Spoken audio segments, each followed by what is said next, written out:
Hello students.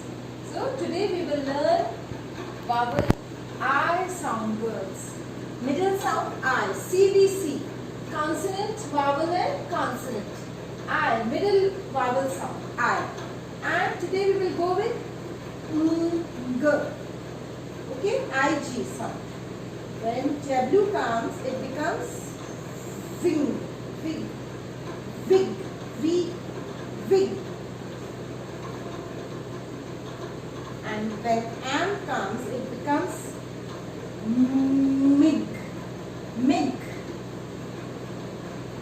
F comes, it becomes fig, fig.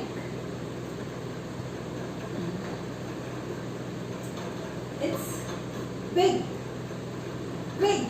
Read it with me.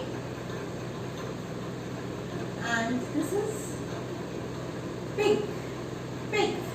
See, dear students, when the last words having the same sound words, it is called rhyming word. You can see these all are rhyming words because they ends with the same sound. G.